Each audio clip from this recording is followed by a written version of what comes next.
Welcome to Synth Willow, a quiet corner of the forest where stories drift like evening mist. Tonight, we wander through gentle facts and soft wonders beneath the trees. Now close your eyes and imagine stepping through a veil of morning mist into a place where time moves differently, where ancient trees whisper secrets to those who listen, and light filters through leaves like liquid gold. This is the Enchanted Forest, a realm that exists not just in fairy tales, but the quiet corners of our world and the deeper corners of our imagination. For the next little while, let yourself wander with me through these mystical woodlands. We'll discover 100 gentle truths about these magical places, each one a stepping stone deeper into the forest heart. Let the sounds wash over you. Let your breathing slow and allow yourself to be carried away on this journey. Our story begins at dawn, where the first rays of sunlight are just beginning to paint the forest floor. The enchanted forest awakens before the sun fully rises, in that liminal time called the blue hour.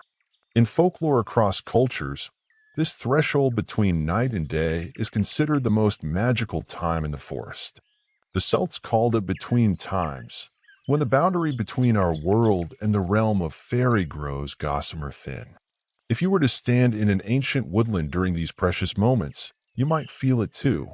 That sense of possibility hanging in the air like dew on spider silk. That quiet hum of transformation as nocturnal creatures retreat and daytime dwellers begin to stir.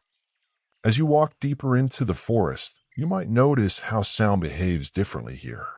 The dense canopy of leaves, the thick tree trunks, the layered understory, all of these create a natural acoustic chamber that softens and shapes every whisper and rustle.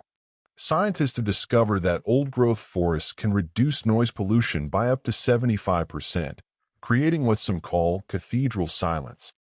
This is why people throughout history have felt compelled to speak in hushed tones among ancient trees, and why meditation and prayer have always found a home in the forest. The woods themselves teach us to be quiet, to listen rather than speak. Beneath your feet, invisible to the eye, lies one of the forest's greatest enchantments, the mycorrhizal network, sometimes called the wood wide web. Imagine gossamer threads of fungus connecting tree to tree, plant to plant, creating an underground internet of roots and mycelium spanning miles. Through this network, trees share nutrients with their young, send warning signals about insect attacks, and even support neighboring trees of different species. Mother trees, the largest and oldest in the forest, can nurture hundreds of younger trees through this fungal embrace. When scientists first proved this communication system existed, they confirmed what forest dwellers and fairy tale tellers had always known. The trees are speaking to each other, caring for each other, and remembering. Look up now through the canopy and notice how the light falls in distinct layers. This phenomenon, called crown shyness, creates rivers of light between the treetops. In certain forests, particularly amongst some species of eucalyptus, pine, and oak, the uppermost branches of neighboring trees avoid touching each other, creating intricate patterns of sky-filled channels that look like veins of light. Scientists aren't entirely certain why trees maintain these polite distances. Perhaps it prevents the spread of disease, or reduces damage from branches colliding in wind. But standing beneath these natural stained glass windows, watching light pour through the carefully maintained spaces, one can't help but think the trees are painting something deliberate, something beautiful, something meant to inspire. As you continue walking, your path might be marked by what seems like random splashes of color, wildflowers blooming in perfect circles, rings of mushrooms emerging from nowhere. These are fairy rings, and they've captured human imagination for thousands of years. Scientifically, they're created by certain fungi that grow outward in a circular pattern from a central point, sometimes for centuries. The oldest known fairy ring is estimated to be over 700 years old. But across European folklore, these circles were believed to be dancing grounds for fairy folk, places where the veil between worlds grew thin. To step inside a fairy ring might trap you in their realm, or cause you to dance until dawn, or grant you wishes. Even now, knowing the mycological explanation, there's something undeniably enchanting about stumbling upon a perfect circle of mushrooms in a quiet glade. The enchanted forest changes its face with the seasons, and nowhere is this more magical than in the phenomenon of bioluminescence. In certain forests around the world, from Japan's mountains to Brazil's Atlantic rainforests, you might witness trees and forest floors that glow in the darkness. This ethereal light comes from bioluminescent fungi, organisms that produce their own cold light through chemical reactions. The ghost mushroom of Australia, the honey fungus of Europe, the jack-o'-lantern mushroom of North America, all paint the night forest in shades of ghostly green and blue. Indigenous peoples have long known of these glowing guardians of the night, sometimes using them as natural lanterns to navigate moonless forest paths. To witness a forest glowing with its own inner light is to understand why people have always believed in magic. Listen carefully now, and you might hear what sounds like music drifting through the trees. Forests create their own symphonies, not just from birdsong and rustling leaves, but from the trees themselves. When wind moves through branches, each species produces its own distinct sound based on the shape of its leaves, the flexibility of its limbs, the density of its foliage. Aspen leaves tremble and whisper, pine needles hum and sigh, oak branches creak ancient melodies. But there's more. Recent research has revealed that plants emit ultrasonic sounds at frequencies beyond human hearing, clicking and popping as water moves through their stems, their volume increasing when they're stressed or thirsty. The forest is always singing. We simply can't hear all of its songs. As twilight deepens, you might notice points of light dancing between the trees, not stars, but something closer and more fleeting. Will-o'-the-wisps, foxfire, fairy lights, whatever name they're given, these mysterious glowing orbs have led travelers astray in forests and swamps for centuries. Science explains some as bioluminescent fungi or insects, others as the rare combustion of marsh gases. But explanations don't diminish the magic of witnessing light with no apparent source, floating through the darkness like conscious beings. Every culture with forests has stories of these lights, usually warning travelers not to follow them. Yet how tempting they must have been to lonely wanderers, those promises of illumination in the dark. Before we rest from this first part of our journey, consider one final enchantment. The trees you're walking among may be older than nations, older than languages, older than the stories themselves. Bristlecone pines can live over 5,000 years, and some oak trees have stood for more than a millennium. The oldest known individual tree, a spruce in Sweden, has a root system that has been continuously alive for over 9,000 years. These ancient ones were saplings when the pyramids were new, when mammoths still walked the earth. They are living monuments, breathing witnesses to countless human stories, silent keepers of time itself. To place your hand upon such a tree is to touch something that connects you to the deep past, to every person who ever stood in this same spot, felt this same bark, looked up at these same branches reaching toward the sky. As we venture deeper into the forest heart, notice how the air itself feels different against your skin. The forest breathes, you see, quite literally. Trees release compounds called phytoncides, organic oils that protect them from insects and decay. When you inhale forest air, you're breathing in these invisible gifts. Japanese researchers who study the practice of Shinrin-yoku, or forest bathing, discovered that these compounds boost our immune systems, reduce stress hormones, and lower blood pressure. But forest dwellers have always known this truth without needing to name it. The Druids considered certain groves to be places of healing. Indigenous peoples worldwide have prescribed time among trees as medicine. The forest doesn't just provide oxygen, it offers a kind of invisible pharmacy, healing us simply by allowing us to be present within its embrace. Pause here by this stream, where water whispers over smooth stones. In enchanted forests throughout mythology, Water sources hold particular power, and there's wisdom in this. Forest streams and springs often contain higher levels of negative ions, electrically charged particles created by moving water. These ions have been shown to increase serotonin levels, improving mood and energy. Ancient peoples designated forest springs as sacred sites, places where wishes might be granted or healing obtained. Holy wells in Celtic lands, sacred pools in Germanic forests, shrine streams in Japanese woodlands, all recognize something essential. When you drink from a forest stream, when you listen to its song, when you let its mist kiss your face, you're participating in an exchange that's both mystical and measurably beneficial. The water remembers every leaf it has touched, every root it has nourished, every reflection of moon and star. Look closely at the tree trunks around you, and you'll discover entire worlds in miniature. Mosses and lichens, those often overlooked forest citizens, are actually pioneers and protectors. Mosses can hold up to 20 times their weight in water, acting as the forest sponge and reservoir during dry spells. Lichens, which are actually a symbiotic fusion of fungus and algae living as one being, can survive in conditions that would kill most other organisms. Some lichens are so sensitive to air quality that scientists use them as indicators of environmental health.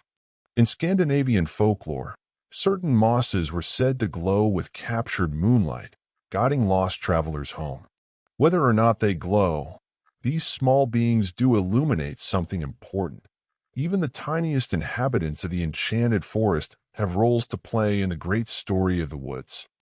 As afternoon light slants through the canopy, you might notice how some trees seem to bend and twist in unusual ways. These are the wisest trees, shaped by centuries of adapting to their environment. In Germany's Black Forest and Poland's Crooked Forest, hundreds of trees grow with mysterious curves and bends at their bases. Some were deliberately shaped by humans long ago for boat building or furniture making, their manipulators long forgotten. Others bent in response to snow, wind, or geological shifts, then continued growing skyward. Trees have memory, you see. They record droughts in their narrow rings, abundant years in wide ones. They remember injuries and grow around them. Some trees can even recognize their own offspring through root connections and chemical signals, nurturing them preferentially. The Enchanted Forest remembers everything, every storm, every season, every creature that has passed through. The trees are living libraries, their rings like pages in books written in the language of time. Stop now and close your eyes.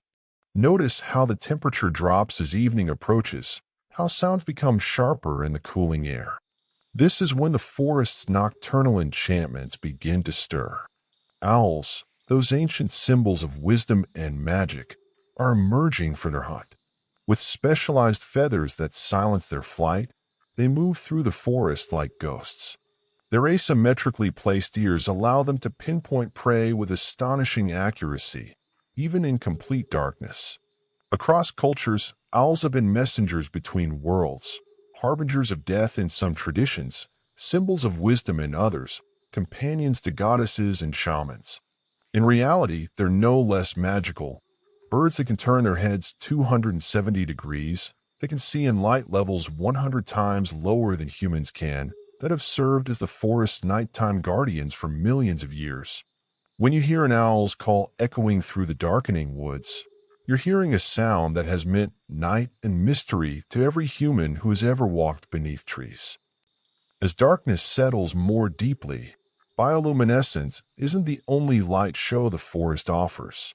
In certain seasons, particularly late summer, you might witness what appears to be fairies dancing in the twilight. But these are fireflies, beetles carrying their own cold light.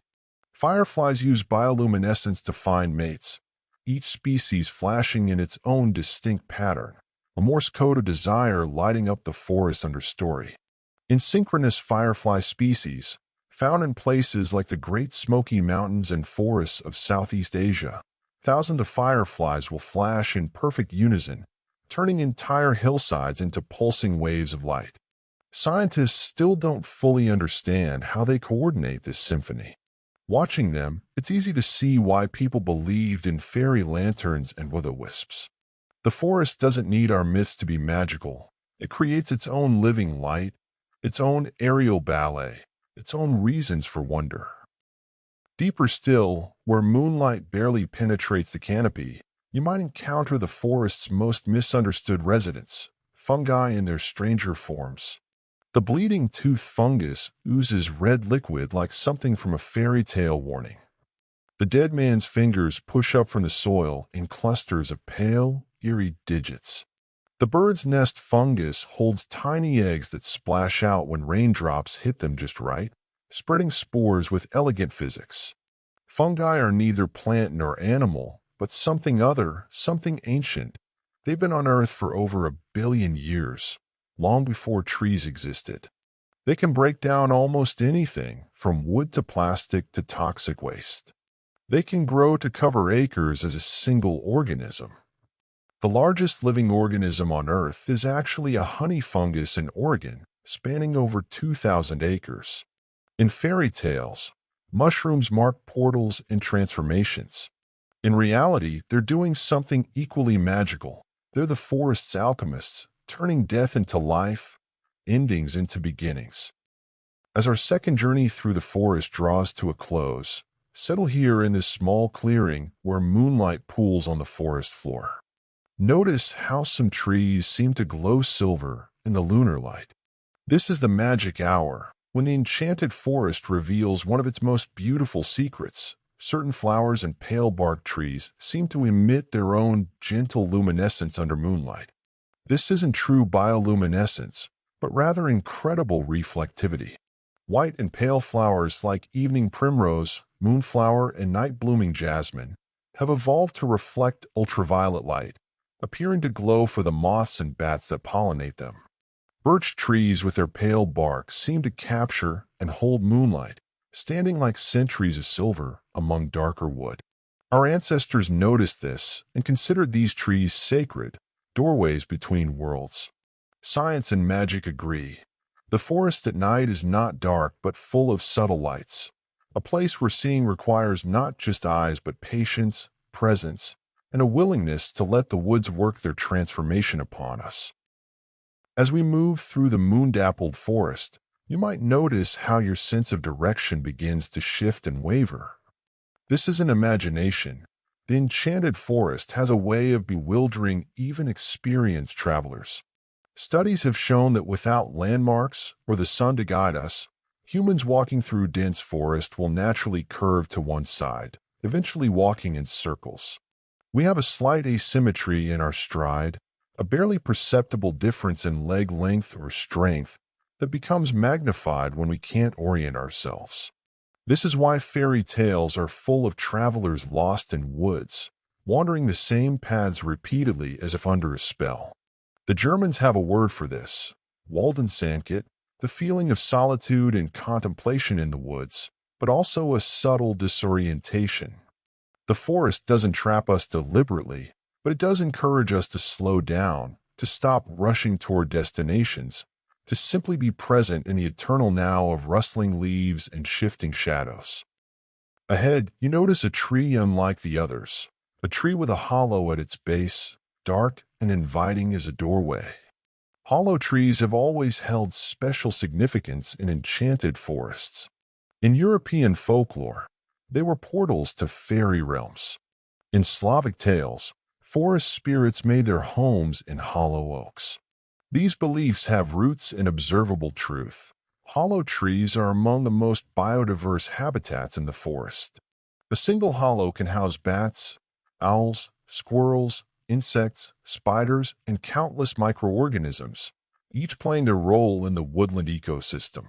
Some hollows form when heartwood decays while the living sapwood continues to thrive, meaning the tree can remain healthy and alive while being hollow inside for centuries. Ancient hollow trees, veteran trees as they're called, can support more life in their cavities than 10 regular trees combined. When you peer into that darkness, you're looking at an entire universe, a sanctuary within a sanctuary, proof that emptiness can be its own kind of abundance. Listen now to the chorus swelling around you, the night song of the forest. Crickets and katydids create waves of sound through a process called stridulation, rubbing body parts together to produce their rhythmic chirps. But here's the enchantment. These insects are temperature-sensitive metronomes. The warmer the air, the faster they chirp. You can actually calculate the temperature by counting cricket chirps, a natural thermometer built into the forest's evening symphony. Frogs join in from hidden pools, each species with its own distinct call, its own part in the nocturnal opera. And woven through it all, if you listen very carefully, you might hear the ultrasonic calls of bats navigating through the canopy, sounds our ears can't detect but that paint the forest in acoustic pictures for these aerial hunters. The forest at night is never silent. It simply speaks in frequencies and rhythms we must learn to hear. As you walk, your feet might disturb the leaf litter, releasing an earthy, rain-like scent into the air. This is petrichor, but specifically the forest's own perfume, the smell of geosmin released by soil bacteria called actinomycetes. These microscopic beings break down organic matter, transforming fallen leaves and dead wood into rich soil. Humans are extraordinarily sensitive to geosmin. We can detect it at concentrations as low as 5 parts per trillion, making it one of the most powerful scents to our noses. This heightened sensitivity might be evolutionary. The smell of wet earth and growing things would have signaled water and fertile land to our ancestors. In the Enchanted Forest, this scent is everywhere, especially after rain, a reminder that beneath the visible beauty is an invisible realm of transformation, where death becomes sustenance, where endings spiral into beginnings, where the forest forever renews itself through the patient work of billions of unseen laborers. The path ahead is marked by standing stones, dark shapes between the trees. Look closer, these aren't stones at all, but the remnants of ancient stumps, transformed over decades into something called a snag or standing deadwood. These ghost trees are among the most valuable features of an old-growth forest. As a tree slowly decomposes while still standing, it becomes an apartment complex for woodland creatures. Woodpeckers excavate nesting holes, which are later used by owls, bats, and flying squirrels. Insects burrow through the softening wood, which attracts more birds. Fungi fruit along the trunk in overlapping shelves of color. Eventually, the snag will fall, becoming a nurse log from which new trees will grow, nourished by the decomposing wood of their predecessor. In this way, a single tree can provide for the forest for a century or more after its death. The Enchanted Forest wastes nothing. Every ending is an investment in future life. Through the trees ahead, you glimpse something luminous, a small pond reflecting the moon like a mirror of silver. Forest ponds and vernal pools are worlds unto themselves, temporary or permanent sanctuaries that pulse with their own rhythms. Vernal pools, which fill with winter rain and spring snowmelt only to dry by summer, host species found nowhere else. Fairy shrimp, whose eggs can survive decades waiting for water's return. Wood frogs, which can freeze nearly solid in winter and thaw back to life in spring. Spotted salamanders, which migrate to these pools each year in massive congregations. Indigenous peoples often considered such pools to be sacred, places where the boundary between earth and water, between seasons, between states of being, grew permeable. Scientifically and mythically, they were right. These are threshold places, shape-shifting with the year, homes to creatures that seem to move between life and suspended animation, between existence and waiting. As midnight approaches, you might notice that certain areas of the forest floor seem to glow with a soft, ghostly light. This is the work of mycelium, the vast underground network of fungal threads we spoke of earlier. But at night, in certain conditions, this network reveals itself through bioluminescent species that cause the very ground to shimmer. In folklore, these glowing patches were called foxfire or fairy fire, and they marked places of power or danger. The science is no less wondrous. The fungus is using bioluminescence possibly to attract insects that will help spread its spores, though researchers are still unraveling the full purpose of this underground light show. What we know is that beneath our feet, through hundreds of miles of microscopic filaments, the forest is connected, communicating, glowing with its own intelligence. The Enchanted Forest is not a collection of separate beings, but a single, vast, interconnected consciousness, and sometimes on certain nights, it glows to remind us. Before we rest from this third part of our journey, stand still and feel the forest breathing around you. Trees respire, taking in carbon dioxide and releasing oxygen during the day, reversing slightly at night, but the forest breathes in larger ways too. On a landscape scale, forests create their own weather patterns. The Amazon rainforest generates much of its own rainfall through transpiration, with moisture cycling from root to leaf to air to rain and back again. Forests cool the air around them, can influence wind patterns, and even affect cloud formation. Ancient peoples understood this intuitively, which is why so many cultures had sacred groves that could never be cut, forests that were protected as the lungs and heart of the land. Modern science confirms what our ancestors knew. Forests aren't just inhabitants of the landscape. They are makers of climate, creators of conditions, shapers of the very air and water we depend upon. To stand in a forest is to stand inside a living system so vast and complex that we're only beginning to comprehend its full nature. As we continue through the deepest hours of night, you might notice how your other senses sharpen in the darkness. This is the forest teaching you to perceive differently. Without relying on sight, you become aware of textures beneath your fingertips, the papery bark of birch, the deep furrows of oak, the smooth coolness of beech. Each tree species has its own distinctive bark pattern, a fingerprint that remains consistent throughout its life. In medieval Europe, people learned to navigate forests by touch alone, running their hands along bark to identify species and direction. Some trees, like the shagbark hickory, shed their bark in long, loose strips that curl away from the trunk like manuscript pages. Others, like cherry trees, have bark marked with horizontal lenticels that look like writing in an unknown script. The forest is covered in text. If only we learn to read it, stories written in texture and pattern, in ridge and groove, in the braille of bark. Above you, even in darkness, the canopy continues its work.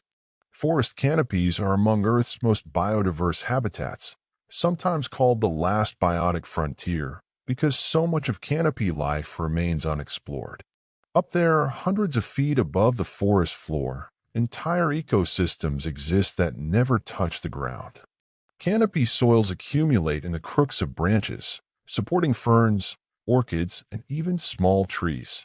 Water collects in aerial pools formed by plants like bromeliads, creating tiny ponds in the sky where frogs complete their entire life cycles without ever descending. Some creatures, sloths, certain monkeys, canopy ants, spend their entire lives in this aerial realm. Indigenous peoples have always known the canopy as a separate world, a place of spirits and rare medicines. Even now, scientists estimate that up to 40% of all species on Earth may live in forest canopies, most of them still unnamed, still unknown, still keeping their secrets among the highest leaves. Through the darkness, you catch a sudden movement, a shadow passing silently overhead. This might be one of the forest's most mysterious residents, the flying squirrel, a creature that seems born from fairy tales. Unlike birds, they don't truly fly but glide, using a membrane of skin called a patagium that stretches between their limbs. Some species can glide over 300 feet, steering with their flat tails, navigating the dark forest with enormous eyes that gather every photon of light. Flying squirrels are far more common than most people realize. They're simply nocturnal, living secret lives in the darkness while their non-flying cousins get all the daytime attention. In Japanese folklore, they're called musasabi and are considered magical creatures. In Native American traditions, they're symbols of preparing for the future, of taking leaps of faith. Watching one glide silently from tree to tree, a living shadow against the stars, it's easy to believe in magic, in the impossible made manifest. Settle here against this massive trunk and feel its solidity against your back. You're leaning against what scientists call a foundation species, a tree so large and old that it shapes the entire ecosystem around it. These ancient giants create microclimates with their shade. Their roots stabilize soil across vast areas. Their branches provide structure for countless other species. When researchers studied old-growth forests, they discovered that the largest, oldest trees contribute disproportionately to forest health. A single ancient tree can do the work of dozens of younger ones. Yet these elder trees are rare now, most forests having been logged before trees could reach such ages. The few that remain are like grandparents to the forest, their roots going down into earth that remembers different ages, their crowns reaching into air currents that have been flowing for centuries. To rest against such a tree is to rest against living history, against a being that has weathered more storms, seen more seasons than you can imagine. As dawn begins its slow approach, you hear a sound that's been absent through the night, the first tentative bird song piercing the darkness. This is the beginning of the dawn chorus, one of the forest's most enchanting phenomena. Birds don't all begin singing at once. They follow a precise order based on species. Robins and thrushes typically sing first, while the darkness is still thick, their large eyes allowing them to forage in dim light. Wrens and warblers join as the sky lightens. Finches and sparrows are often last, waiting for full light. Scientists still debate why birds engage in this daily concert. It may establish territories, attract mates, or simply be a celebration of surviving another night.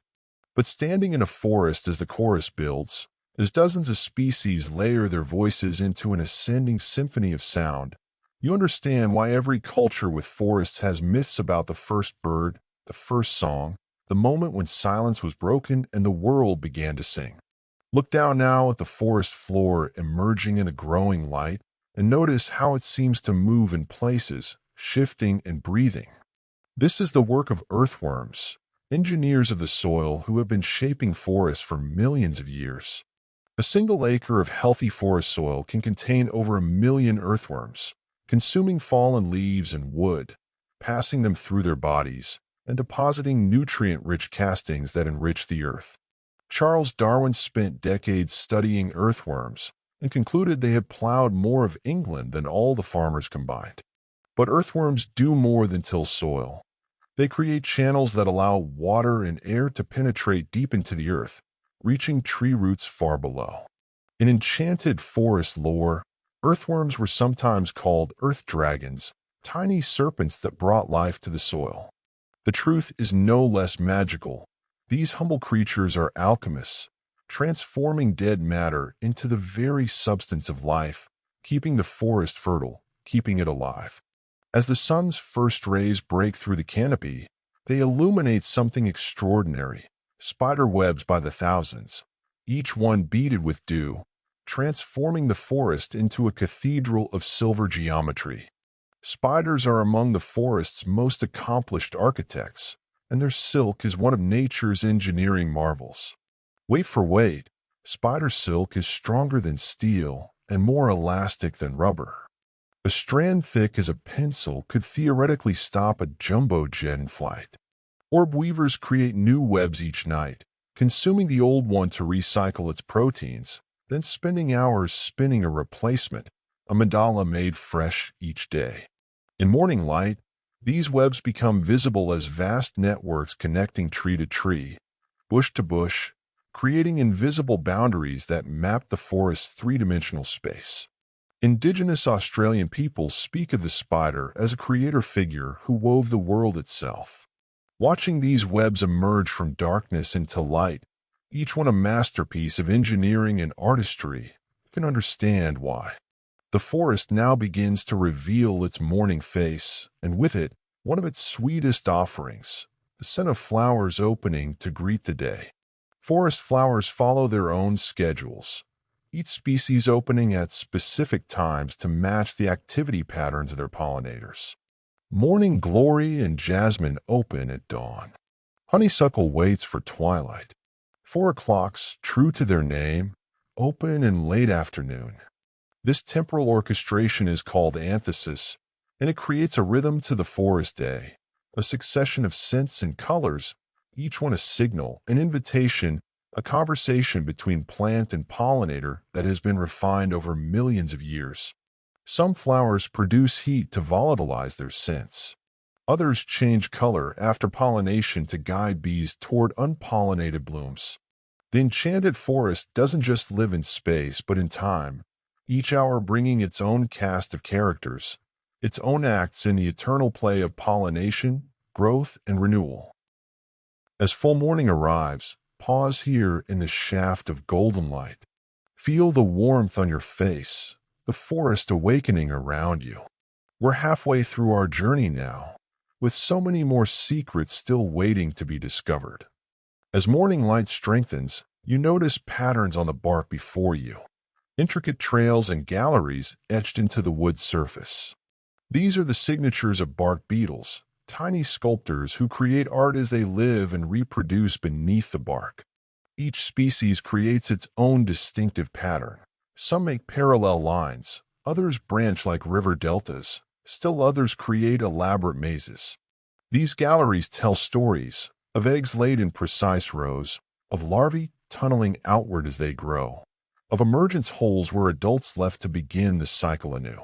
While some bark beetle species can damage stressed trees, they're also essential recyclers, helping to break down dead and dying wood, creating entry points for fungi and other decomposers. In the language of the forest, these etchings are both obituary and birth announcement, evidence of life continuing its patient work of transformation. The forest writes its own autobiography, and if you know how to look, every surface is covered in text.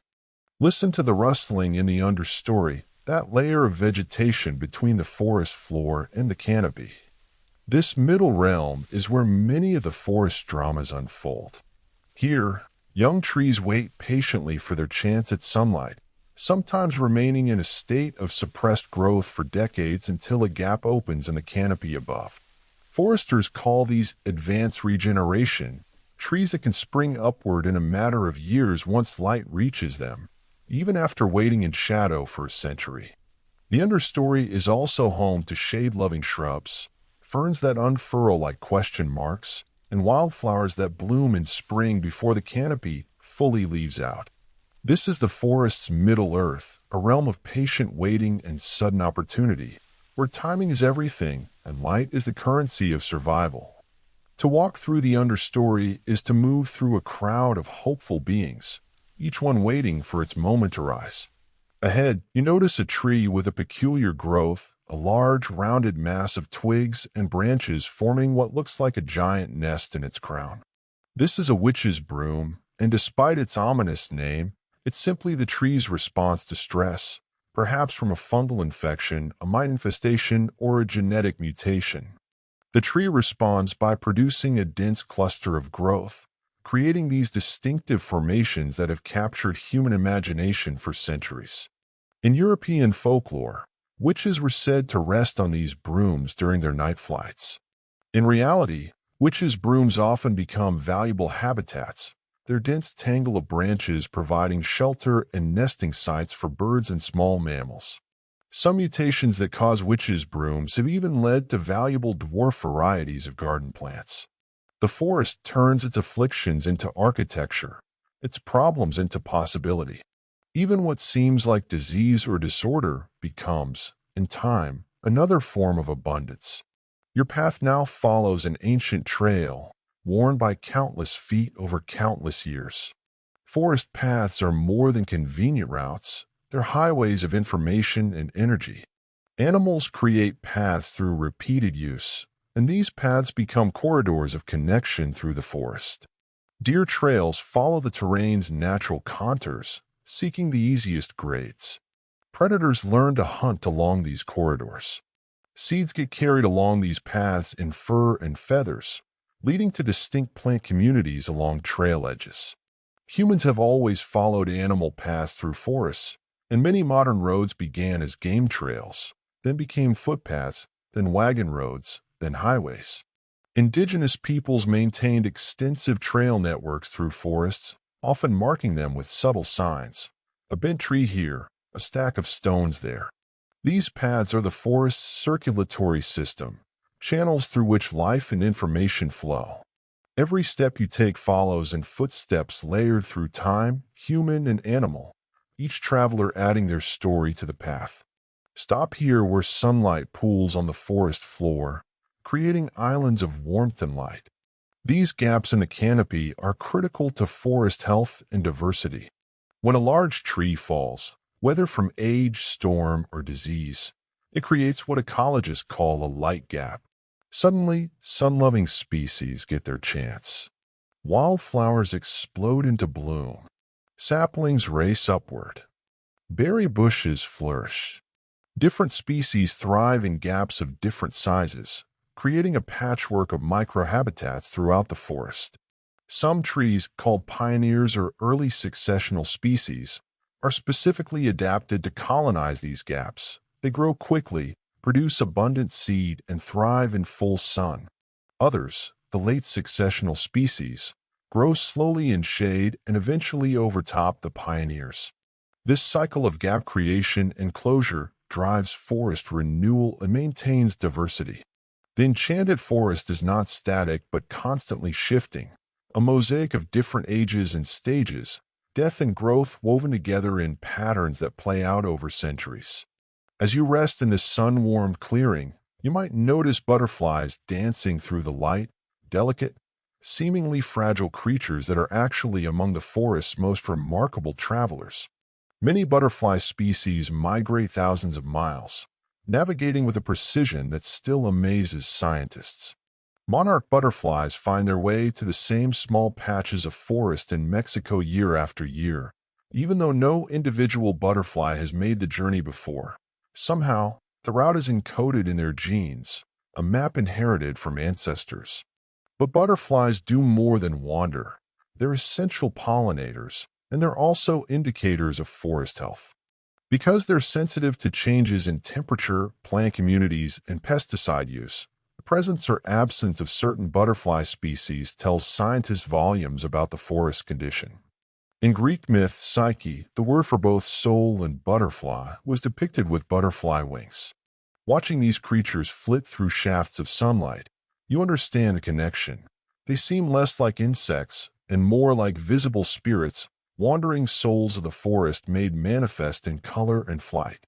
Look closely at the leaves around you, and you'll notice something remarkable. No two are exactly alike, even on the same tree. This variation isn't random, but strategic. Leaves on the same plant will vary in size, shape, and angle based on their position, creating a mosaic that captures sunlight most efficiently.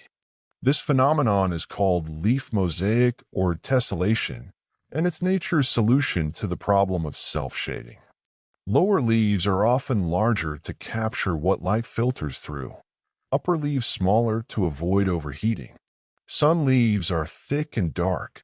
Shade leaves are thin and light-colored. Trees track the sun throughout the day through subtle movements, and some plants can even adjust their leaf angles within minutes in response to changing light. The medieval architects who designed rose windows and intricate geometric patterns in cathedrals were imitating what the forest had perfected millions of years earlier, the art of capturing and filtering light, of creating beauty through precision and variation. As we prepare to move deeper into the forest, take a moment to appreciate the ground beneath your feet. Forest soil is not simply dirt, but one of Earth's most complex substances. A single handful of healthy forest soil contains more organisms than there are people on Earth. Bacteria, fungi, protozoa, nematodes, arthropods, all living in an intricate web of relationships. This soil didn't appear overnight. It can take 500 to 1,000 years to create an inch of topsoil in a forest.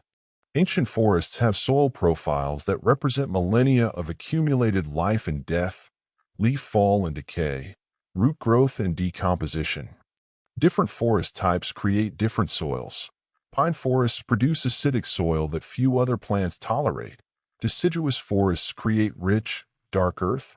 Wetland forests build up deep layers of peat.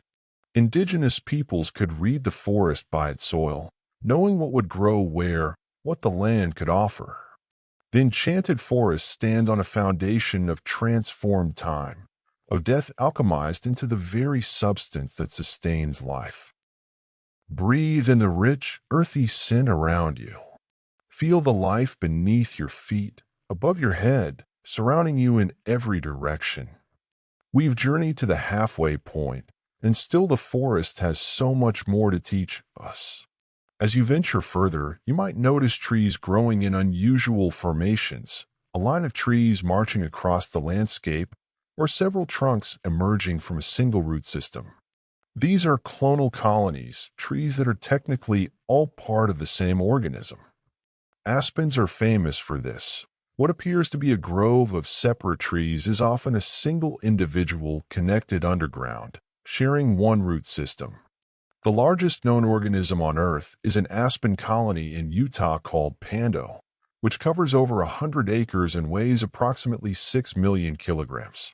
This single organism has been alive for potentially 80,000 years, surviving ice ages and countless forest fires by regenerating from its roots. When autumn turns an aspen grove golden, you're watching a single being change color, a unified organism expressing itself across hundreds of trunks. In Norse mythology, Yggdrasil, the world tree, connected all realms through its roots and branches. In aspen groves, this myth becomes reality, separate seeming individuals revealed as parts of one ancient, enduring whole. Above you, draped from branches like gray-green veils, hangs what might look like moss but is actually something far stranger, lichen. We mentioned these earlier, but let us look closer now at their remarkable nature. A lichen is not one organism but two living as one, a fungus and an alga or cyanobacterium in permanent partnership. Neither could survive alone in these conditions, but together they thrive in places other organisms cannot, on bare rock, in Arctic tundra, on the bark of trees. Some lichens are so slow-growing that scientists use them to date ancient stone structures and glacial deposits, a technique called lichenometry. Certain lichens can survive the vacuum of space, enduring radiation and temperature extremes that would kill any other complex organism. In Gaelic tradition, lichens were used for dyes, medicines, and even food during times of famine. The forest teaches us this lesson through lichen. Sometimes survival and flourishing come not through competition but through collaboration, through two different beings creating something entirely new together. Listen carefully. Do you hear that rhythmic drumming echoing through the trees? That's a woodpecker, one of the forest's most specialized craftsmen. Woodpeckers strike at up to 20 times per second, delivering impacts that would give most creatures severe brain damage. But they've evolved remarkable adaptations, skulls built like shock absorbers, muscles that stabilize the brain, tongues so long they wrap around their skulls to provide cushioning. They're drilling for insects, excavating nest holes, or drumming to establish territory. Each species has its own rhythm and pattern. The holes they create become homes for dozens of other species that can't excavate their own cavities. In this way, woodpeckers are keystone species, architects whose abandoned homes shelter everything from owls to flying squirrels to wood ducks. Native American traditions often portrayed woodpeckers as determined, resourceful, and creative, attributes earned through their persistent, patient work of transforming solid wood into shelter and sustenance. Your path now winds past a boulder wrapped in roots, the tree seemingly embracing the stone in a slow, centuries-long gesture. This is a common sight in old forests, trees growing around obstacles, incorporating them rather than avoiding them. Tree roots can exert tremendous pressure as they grow, sometimes cracking boulders apart over decades, other times flowing around them like water made solid. In tropical forests, strangler figs begin life in the canopy and send roots down to the ground, eventually surrounding and sometimes killing their host tree, while the fig's roots form a hollow lattice where the original tree once stood. In Japanese tradition, trees growing around stones are considered especially sacred, evidence of patience, persistence, and the ability to embrace obstacles. The forest never hurries. It simply continues, adapting to whatever it encounters, turning every challenge into part of its structure, every obstacle into an opportunity for unique growth. As the day deepens, you become aware of movement at the periphery of vision, quick, darting shadows that disappear when you turn to look. These are likely the forest's smaller residents, shrews, voles, mice, creatures that live their entire lives in a realm of leaf litter and fallen logs, rarely seen but incredibly numerous. A single acre of forest might support hundreds of these small mammals, and they're absolutely essential to forest health. They disperse seeds and spores. They aerate soil with their tunneling. They're food for countless predators. Shrews are particularly remarkable. They have such high metabolisms that they must eat nearly their body weight in insects every day. Their hearts beat over 1,000 times per minute. They experience time differently than we do. To a shrew, the world must seem to move in slow motion. The Enchanted Forest operates at multiple speeds simultaneously: the near stillness of tree growth, the human pace of seasons, the frantic urgency of shrew time. Every creature inhabits its own temporal dimension, yet all are synchronized in the greater rhythm of the forest's year. You notice now a peculiar phenomenon. Certain trees seem to lean toward each other, their upper branches intertwining despite their trunks being rooted separately. Scientists have discovered that some trees, particularly couples of the same species, can fuse their root systems underground and even share resources preferentially with each other. Researchers studying this found that trees with joined roots coordinate their growth, and when one partner is cut down, the surviving tree will often continue to keep the stump of its partner alive, nourishing it through the fused roots for years. In German forests, foresters have known about these pairs for centuries, calling them old married couples. Some partnerships can last centuries, two individuals functioning as one. This goes beyond the mycorrhizal network we discussed earlier. This is direct connection. Roots literally merged, two becoming one through time and proximity. The Enchanted Forest knows about partnership, about commitment, about keeping faith with those we're connected to, even, or especially, when one of us can no longer stand alone. As afternoon light slants through the canopy, you spot something bright against the green, a flash of red, perhaps, or yellow. These are forest fruits beginning to ripen, and they represent one of nature's most elegant bargains. Plants can't move to disperse their seeds, so they've enlisted animals as partners. They wrap their seeds in nutritious, colorful packages and advertise them with bright hues that stand out against foliage. Birds see colors we cannot, including ultraviolet light, and berries reflect UV in patterns invisible to us. Animals eat the fruit, digest the flesh, and deposit the seeds, often in a package of fertilizer, far from the parent plant. Some seeds won't even germinate unless they've passed through an animal's digestive system first. The forest has turned digestion into dispersal, appetite into agriculture. Every berry is an invitation, every fruit a contract written in sugar and color. Feed me forward, carry me onward, help me become forest in new places. Before we pause in our journey, consider one more marvel. The air you're breathing in this forest contains not just oxygen, but countless tiny travelers. Forest air is filled with pollen grains, fungal spores, seeds with feathery parachutes, and even bacteria that can influence weather patterns. Some fungal spores can travel thousands of miles on air currents, crossing oceans to establish themselves in new lands. Seeds of dandelions, thistles, and willows drift on the wind like wishes.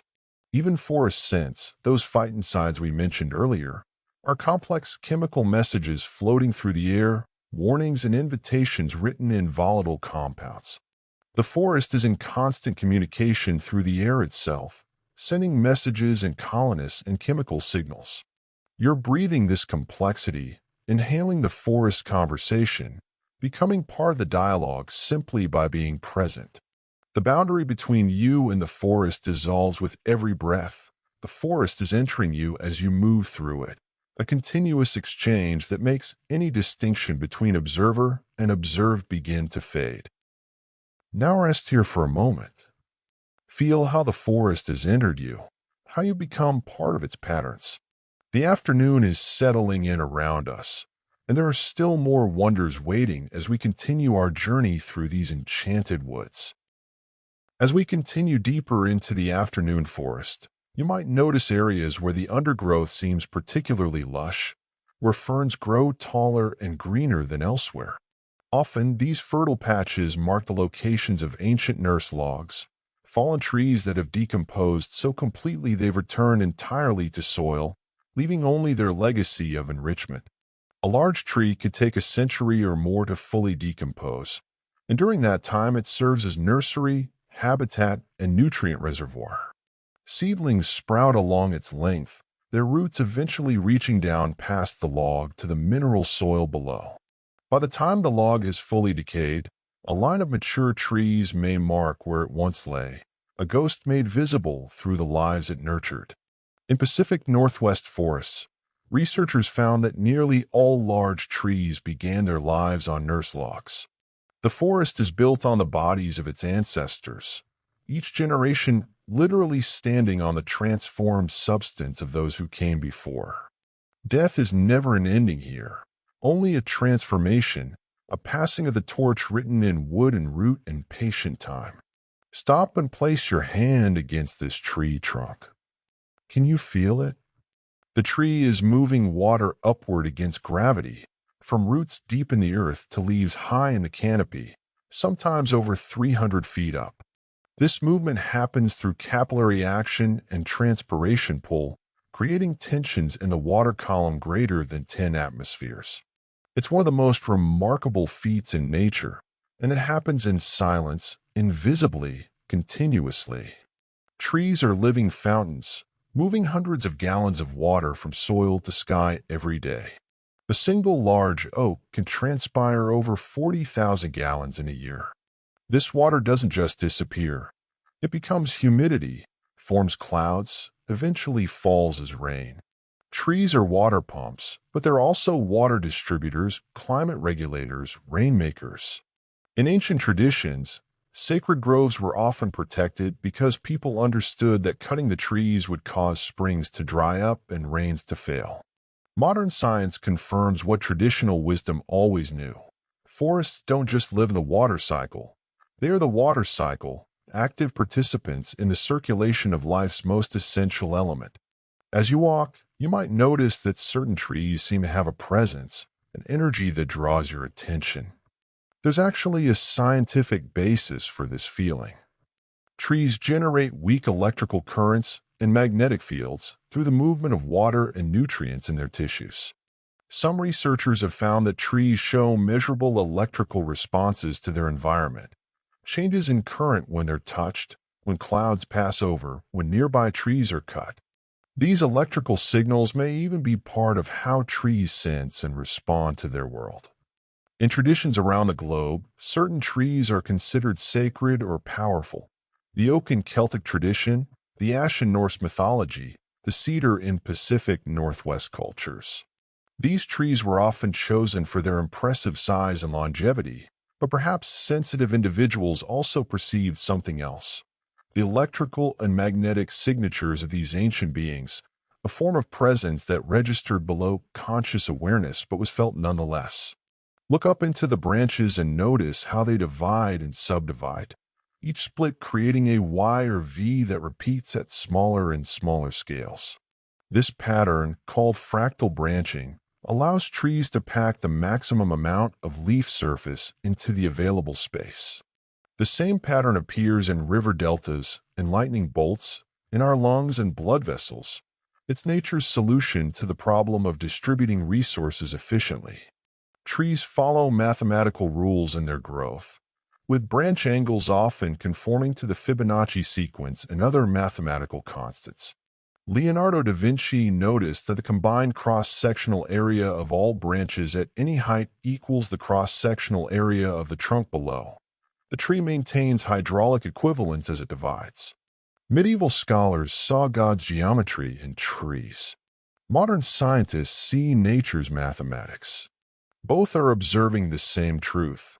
The forest grows according to principles of elegant efficiency, creating beauty as a byproduct of optimal function. The Enchanted Forest is written in equations, though its math creates poetry. Afternoon deepens, and with it comes a subtle shift in the forest's mood. This is when certain flowers begin to close, while others prepare to open, the changing of the guard between day and night bloomers. But there's more happening. Plants are experiencing what scientists call circadian rhythms, internal clocks that persist even when removed from all external time cues. Amazingly, different parts of the same plant can have different clock settings. Roots may operate on a different schedule than leaves. This internal timekeeping allows plants to anticipate sunrise and begin photosynthesis the moment light arrives, rather than waiting to react to it. It lets them prepare for drought by closing stomata before the hottest part of the day. Trees remember the length of previous days and seasons, using this information to time their bud break in spring. Too early, and a late frost will kill tender leaves. Too late, and they miss valuable growing time. The forest doesn't just respond to time, it anticipates it, remembers it, uses it as a tool for survival. Every tree is a living clock, keeping its own time while remaining synchronized with the greater rhythms of Earth's rotation and orbit. You might notice an odd shape in a tree ahead, a large, spherical growth covered in rough bark. This is a burl, a strange deformation where the tree's growth has gone chaotic, creating a dense mass of dormant buds and swirling grain. Burls form in response to stress, injury, infection, environmental shock, but what they create is extraordinary. The wood inside a burl has grain patterns of incredible complexity and beauty, making burlwood highly prized by artisans. More remarkably, burls can contain hundreds or thousands of dormant buds. If the tree above the burl dies or is cut, these buds can all activate at once, sending up a dense cluster of shoots, the tree's emergency backup system. Some trees, like redwoods, form basal burls at ground level that can resprout even after fire destroys the entire above-ground tree. The burl remembers how to be a tree, holding that potential in reserve for decades or centuries until it's needed. In this way, burls are like the forest's time capsules, storing life in suspension, ready to resurrect the tree from seeming death. The Enchanted Forest never gives up. It hides revival in every trunk, waiting. As light begins its slow decline toward evening, you notice how shadows lengthen and the quality of light changes, becoming golden and warm. This is often called the golden hour by photographers, but it's also a magical time for the forest itself. As sunlight takes a longer path through the atmosphere, blue light scatters away, leaving the warm spectrum to illuminate the woods in amber and honey tones. But there's more. This angled light can penetrate deeper into the forest, reaching understory plants that have been in shadow all day, giving them a brief window of photosynthesis. Some plants are specifically adapted to make use of these sunflecks, brief patches of direct sun that move across the forest floor as the sun tracks across the sky. These plants can activate photosynthesis within seconds of sun exposure and shut it down just as quickly when the light moves on. The forest is always optimizing, always adapting, squeezing productivity from every possible moment of light. In fairy tales, twilight is when magic happens, when transformations occur. In the forest, this is literally true. It's a time of rapid physiological shifts, of opportunities seized, of light transformed into life in the moments before darkness returns. Before we rest from this part of our journey, kneel down and examine the forest floor more closely.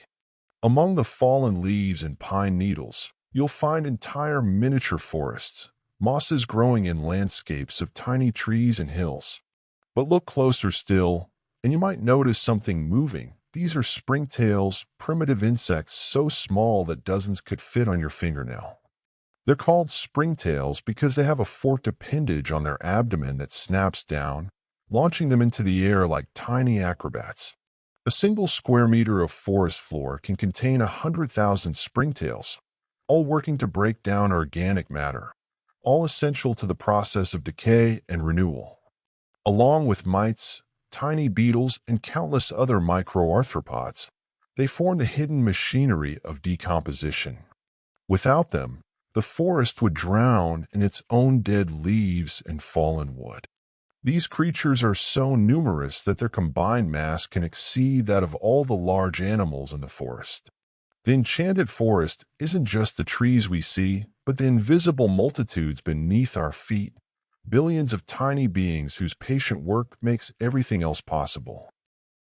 As twilight settles over the forest, you become aware of a subtle sweetness in the air, the scent of tree resin warming in the last rays of sun. Resin is one of the forest's most ancient and powerful substances.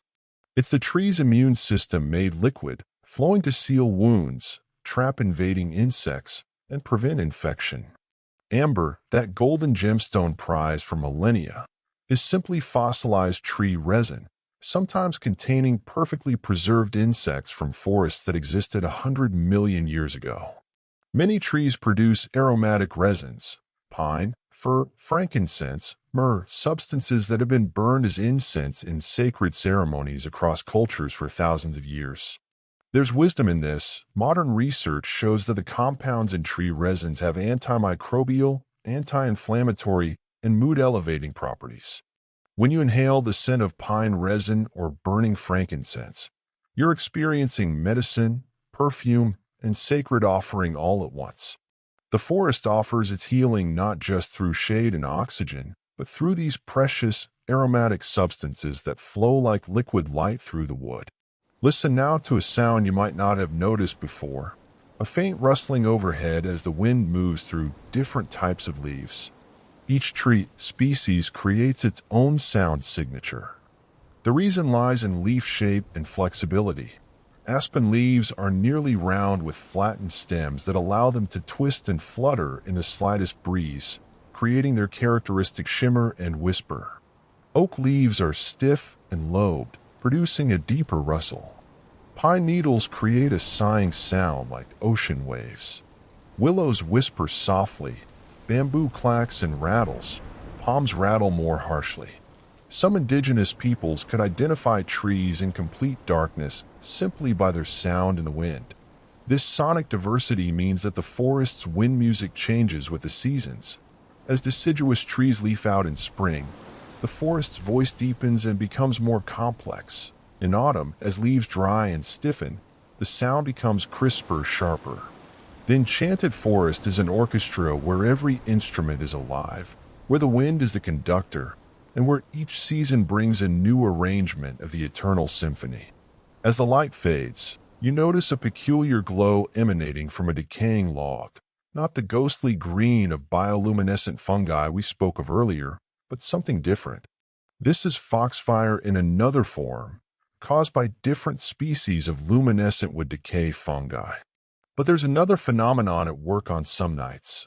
Certain types of wood, when rotting, can create a pale phosphorescence that early naturalists called will-o'-the-wisp or corpse candle. The science behind it involves the oxidation of phosphorus compounds released during decay, rare but real. These ghostly lights led travelers astray in marshes and forests for centuries. Modern understanding doesn't diminish the eeriness of stumbling upon a log or stump glowing softly in the darkness, as if the tree's spirit lingers in its decomposing form. In Japanese tradition, such lights are called hidodama, human souls. In Celtic lore, they're fairy lights or the lanterns of the dead. Whatever we call them, these glowing remnants remind us that even in death and decay, the forest continues to surprise us, to glow with mysterious life.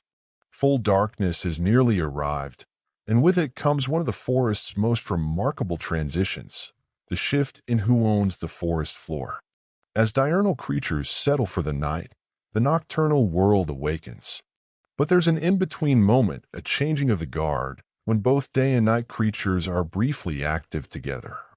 Naturalists call this the edge of night, and it's when predators of both shifts are most active, when crepuscular animals, those adapted specifically for twilight, have their moment. Deer emerge to feed in clearings. Bobcats begin their hunt. Moths awaken and seek flowers. This liminal time was considered especially powerful in many traditions, neither day nor night, but both and neither. The Celts called it thin time, when the veil between worlds grew gossamer. Standing in the forest during this transition, you can feel it, a change in energy, a sense of the forest transforming, becoming something different than it was in daylight. The Enchanted Forest wears many faces, and this in-between moment reveals the transformation between them. In the deepening darkness, you might hear a sound that's been part of forest nights for millions of years, the hoot of an owl, but also something else, the high-pitched squeaking of bats emerging for their nightly hunt. Bats are among the forest's most important and misunderstood residents.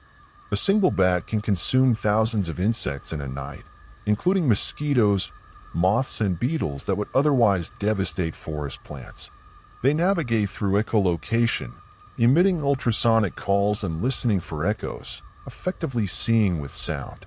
Some bats can detect obstacles as thin as a human hair. They've been doing this for over 50 million years, perfecting an art that human technology only recently began to imitate with sonar and radar. In many cultures, bats are symbols of rebirth and transformation, creatures that hang upside down in the darkness, that die to the day world and are reborn into night.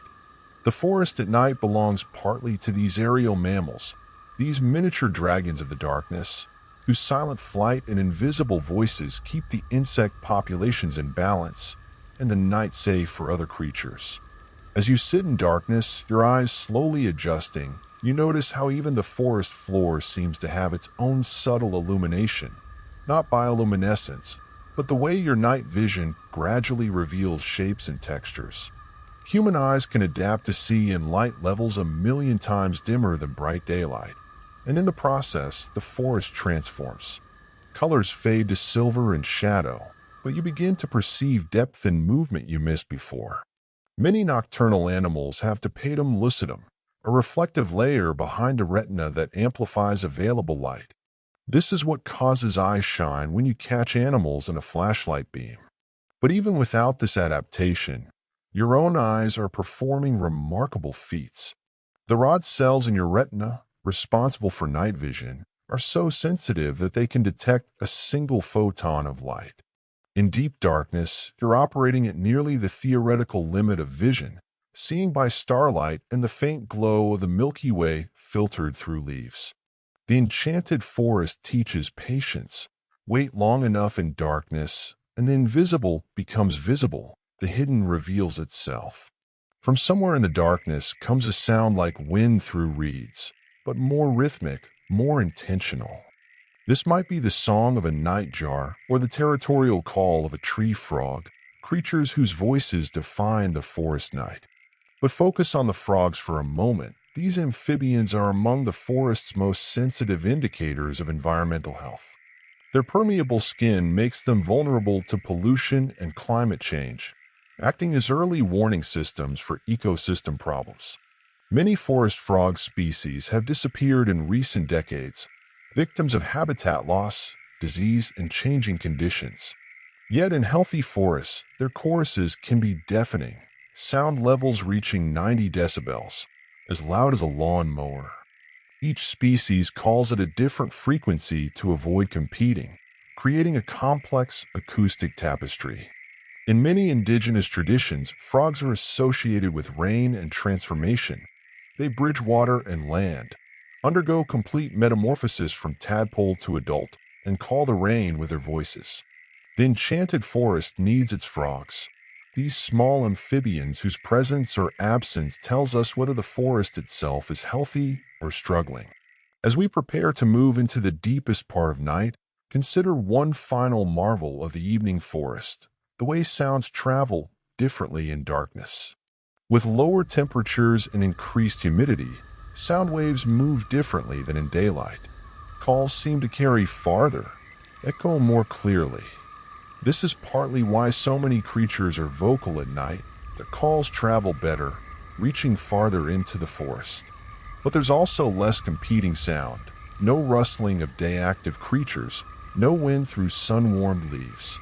The forest becomes an acoustic cathedral, every sound clear and distinct.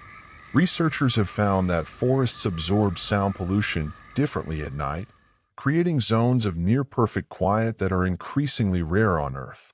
In these moments of stillness, with only the occasional call of owl or fox, the occasional crack of a twig or rustle of leaves, you can understand why forests have always been places of contemplation and meditation.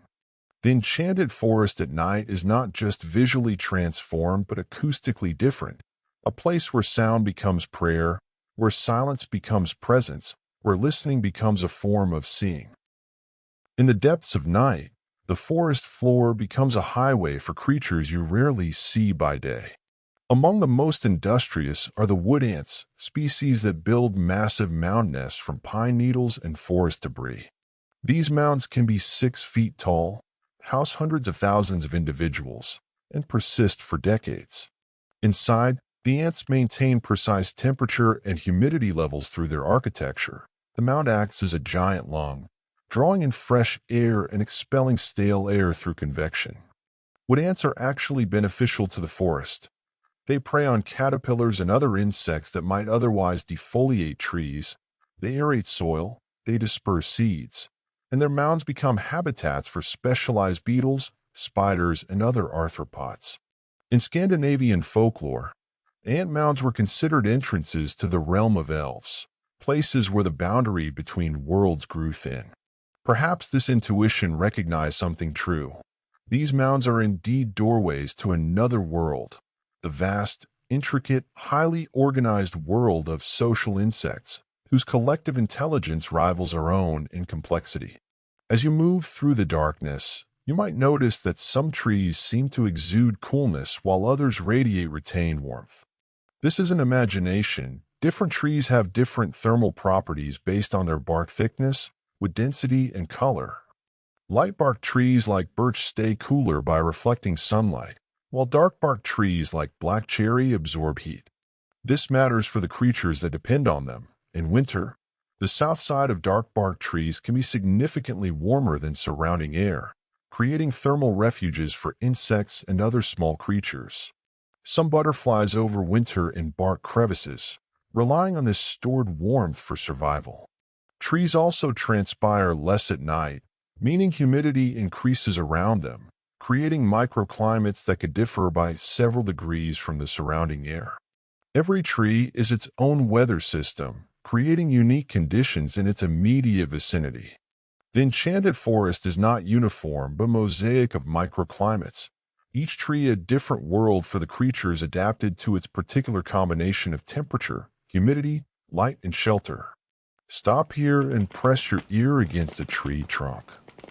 If you listen very carefully, on certain nights, you might hear faint sounds from within, creaks, pops, tiny clicks.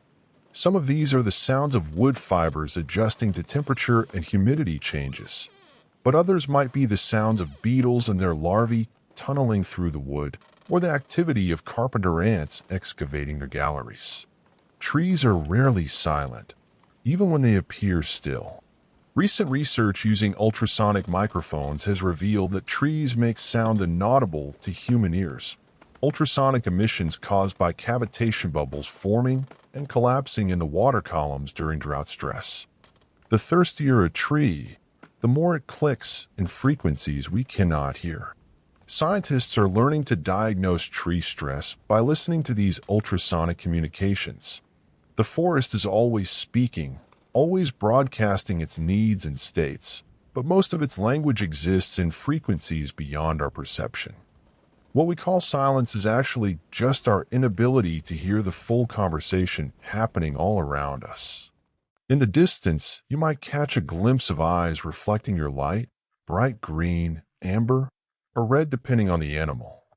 This eye shine, as we mentioned earlier, comes from the tapetum lucidum, but what's remarkable is how different species have evolved different colored eye signs. Deer eyes glow green or yellow, spiders often show white or green, alligators show red, wolves and dogs show bright white or blue. The color depends on the minerals and proteins in the tapetum structure. But beyond identification, eyeshine represents one of nature's most elegant solutions. Nocturnal animals have essentially installed mirrors behind their retinas, giving photons a second chance to be detected by the light-sensitive cells.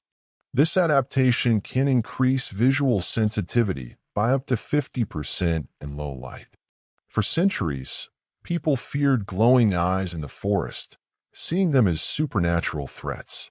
But these are simply animals making the most of scarce photons, seeing in darkness through biological engineering far more sophisticated than any night vision device humans have created. The Enchanted Forest is full of eyes, watching, navigating, hunting, living fully in conditions we would call blindness. As midnight approaches, the forest reaches what ecologists call its deal minimum, the period when the fewest creatures are active, when the forest holds its breath between the evening shift and the pre-dawn awakening. But even now, essential processes continue. Fungi are actively growing. Most of their growth happens at night when humidity is high. Night crawlers emerge to feed and mate on the surface. Moths continue their pollination work, visiting flowers that save their nectar specifically for nocturnal visitors. And in the soil, trillions of microorganisms continue their ceaseless work of decomposition and nutrient cycling, unaffected by day or night. This midnight hour was considered especially powerful in magical traditions, the witching hour, when spells were strongest, when the veil between worlds was thinnest. Perhaps there's truth here. This is when the forest is most purely itself, least influenced by human activity, most deeply engaged in the ancient processes that have sustained it for millions of years. The Enchanted Forest never truly sleeps. It simply shifts its attention to different layers of being. Overhead, through gaps in the canopy, you can see stars, or perhaps planets bright and steady against the flickering stars. The forest and the cosmos have always been connected in human imagination, and for good reason. Trees orient themselves using light and gravity, but recent research suggests they may also respond to magnetic fields and possibly even cosmic radiation. Some trees show growth patterns that correlate with solar cycles. Ancient trees have rings that record cosmic ray events from thousands of years ago.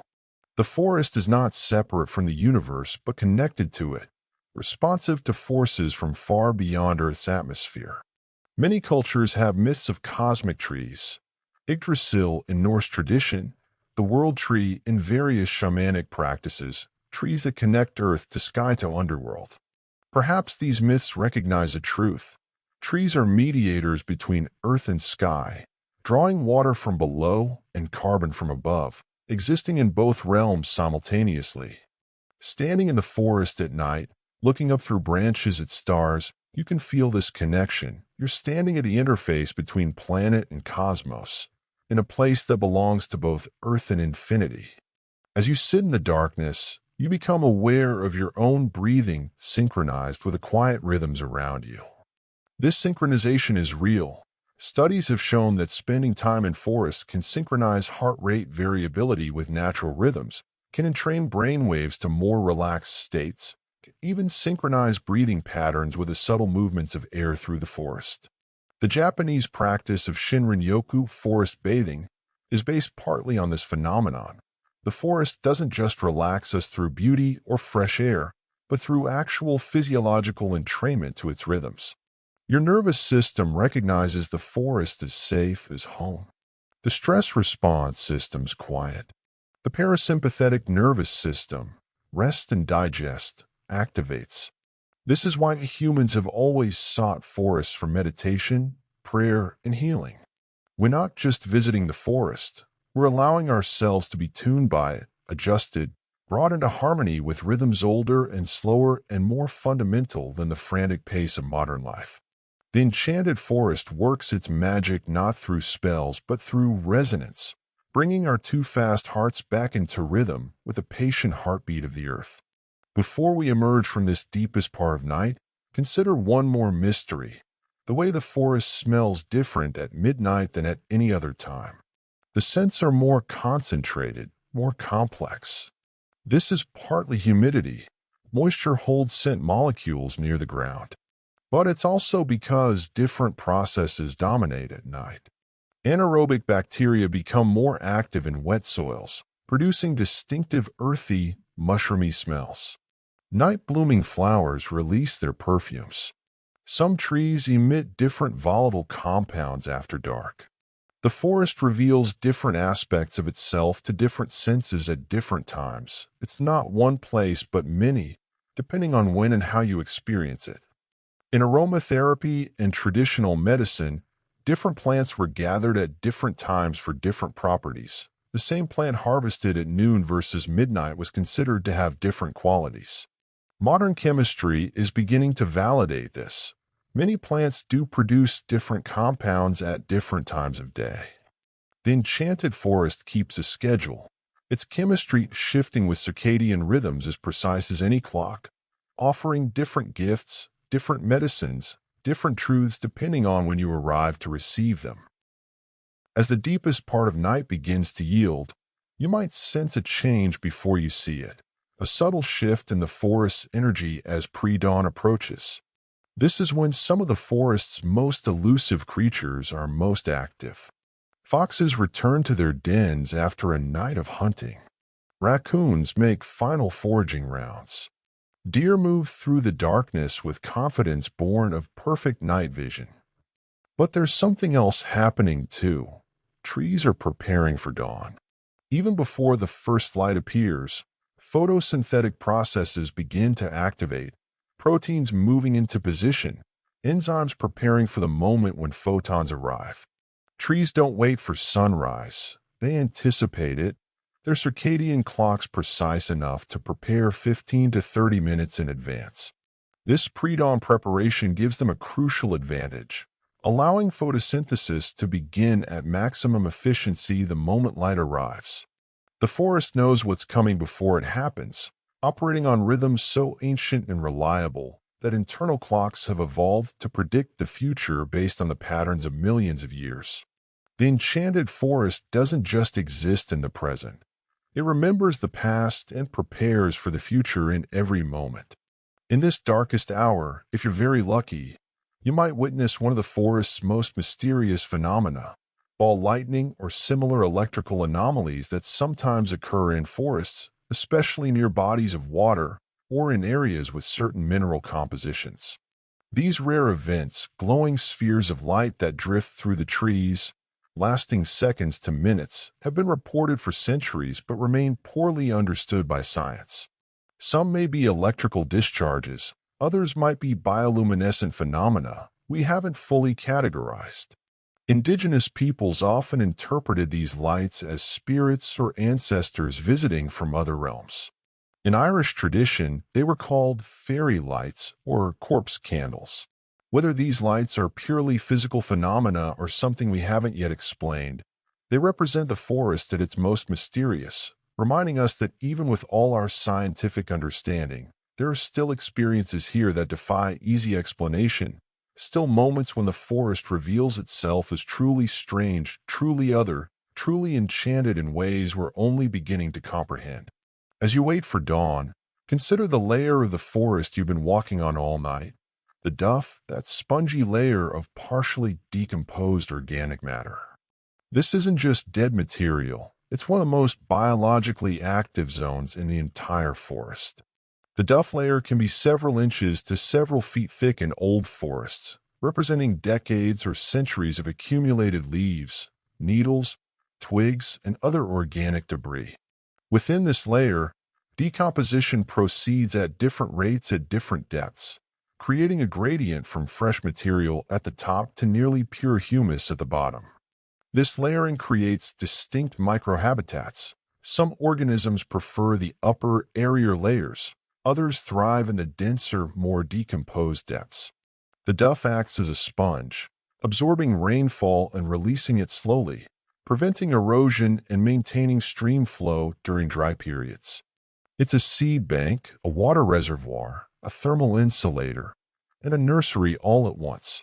When you walk through an old-growth forest and feel that springy, cushioned sensation underfoot, you're walking on centuries of accumulated life and death, on a layer that's neither earth nor forest but something in between, the liminal zone where one becomes the other.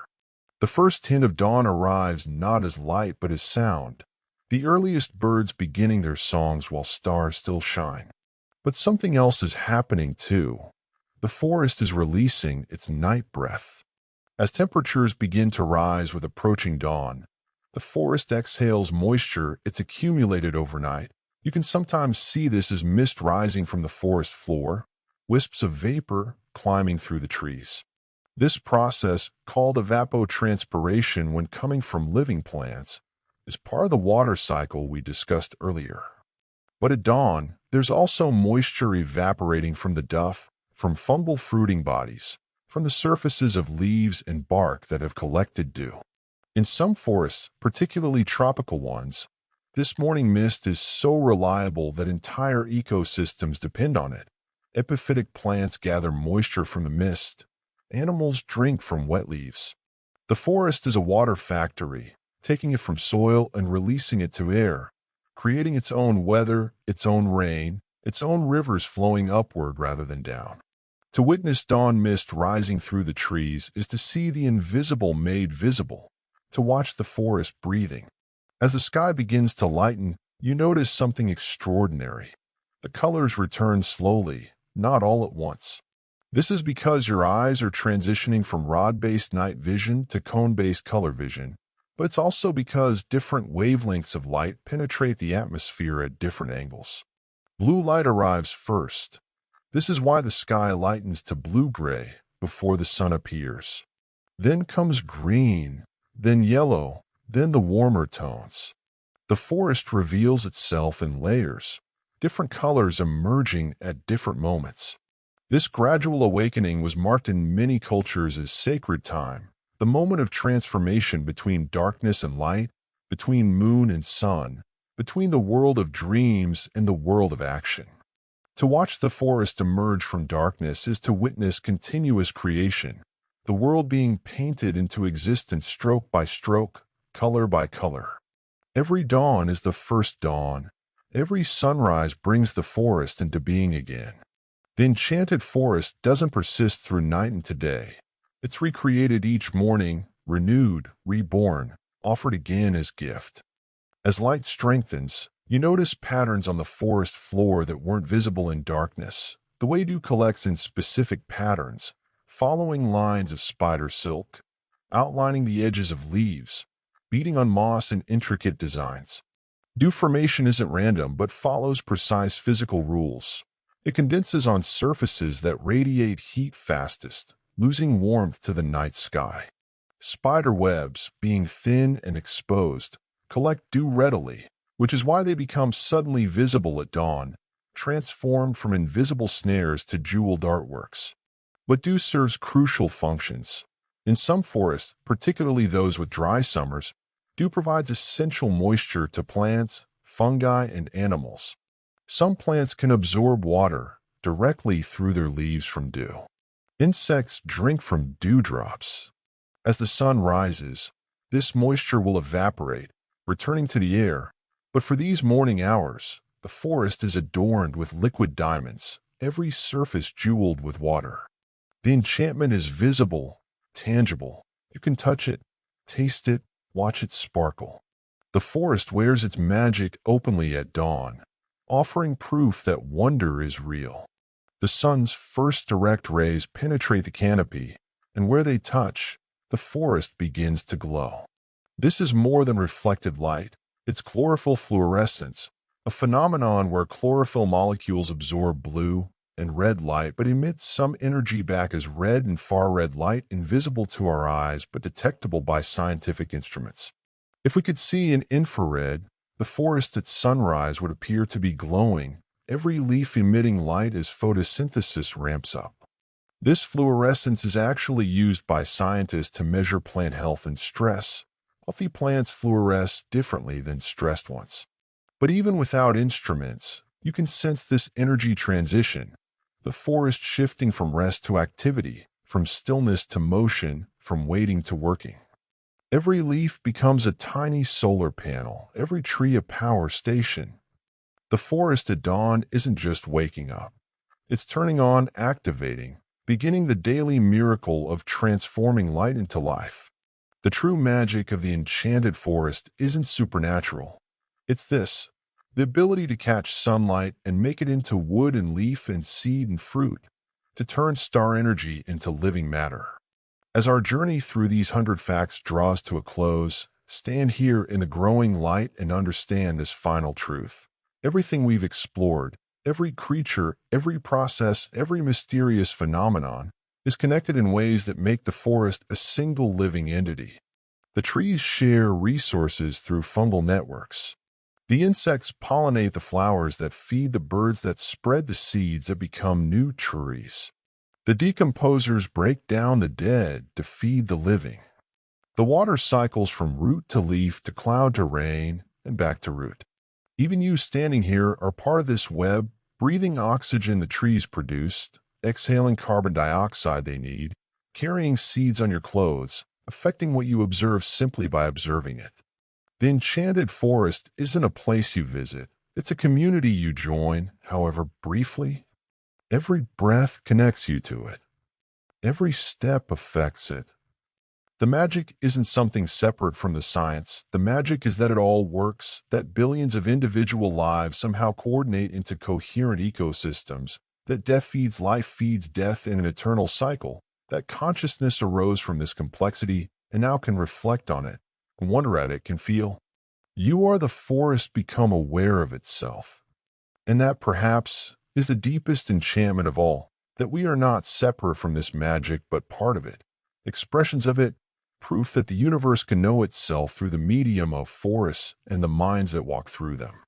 As full morning arrives, the forest reveals another of its secrets, the way light creates patterns called crepuscular rays or God beams, those visible shafts of sunlight that pierce through gaps in the canopy when particles in the air scatter the light. These rays are especially dramatic in forests because of the contrast between the illuminated shafts and the surrounding shadow. Scientifically, you're seeing light made visible by dust, pollen, water droplets, and other particles in the air. But the effect is transcendent, columns of light descending through the trees like celestial ladders. Nearly every culture has seen these as sacred or supernatural. Jacob's ladder in Judeo-Christian tradition, the pathway of souls in various indigenous beliefs, the Buddha's enlightenment ray in Buddhist art. Photographers and painters have tried to capture this effect for centuries, but standing within these rays of light, feeling the warmth on your skin while surrounded by cool shadow, you understand why they've always been seen as proof of something beyond the material. The forest at dawn is a cathedral, and these are its windows to heaven. As morning progresses, you begin to notice the vertical layering of the forest more clearly.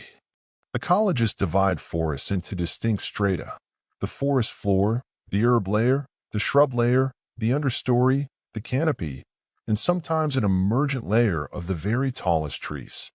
Each layer has its own community of plants and animals, its own microclimate, its own light levels and humidity.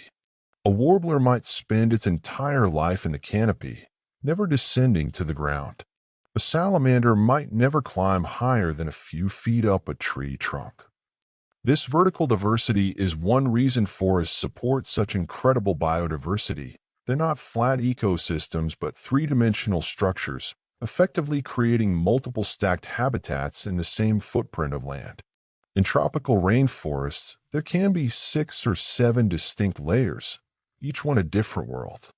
The enchanted forest grows not just outward but upward and downward, creating kingdoms above and below, each one ruled by different laws of light and moisture and temperature, each one home to creatures perfectly adapted to their particular vertical niche. Look now at the patterns of light and shadow on the forest floor. They're moving, shifting, dancing as the sun climbs and wind moves branches overhead. These dynamic patterns of light, called sunflex, we mentioned earlier, but their importance deserves deeper attention. For plants growing in the understory, sunflex may provide the only direct sunlight they ever receive, brief moments of full sun moving across the forest floor throughout the day. Some plants have evolved to track these sunflex, turning their leaves to follow the patches of light as they move. Others maximize their surface area to catch as many photons as possible during these brief windows. Still others time their growth spurts to the predictable patterns of sunflex, growing fastest in spring before the canopy fully leaves out.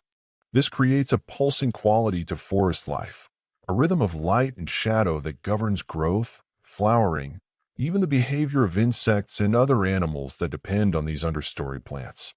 The forest floor is like the bottom of the ocean, with sunflex's rare shafts of light penetrating the depths, and like deep-sea creatures, forest floor plants have evolved remarkable adaptations to survive on light-scattered remnants. As you walk, you might notice trees with peculiar burls or knots at eye level, places where branches once grew but were shed decades or even centuries ago. This process is called self-pruning, and it's how trees optimize their energy investment. Lower branches that no longer receive enough light to photosynthesize more energy than they consume get cut off from resources, die, and eventually fall away. The tree then seals over the wound with new growth, sometimes completely covering where the branch once was. In high-quality timber trees, this self-pruning creates clear wood without knots. But these sealed-over branch scars tell stories. They're records of the tree's younger days when it had branches low on its trunk, evidence of what the forest was like when this tree was young. Dendrochronology, the science of reading tree rings, extends to these external features too.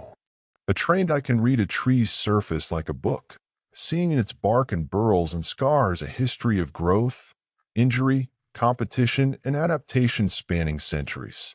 The Enchanted Forest writes autobiography not just in rings but on its surface, in a language of texture and form. As morning warmth increases, you might notice insects becoming more active, particularly ants, whose activity level is directly tied to temperature.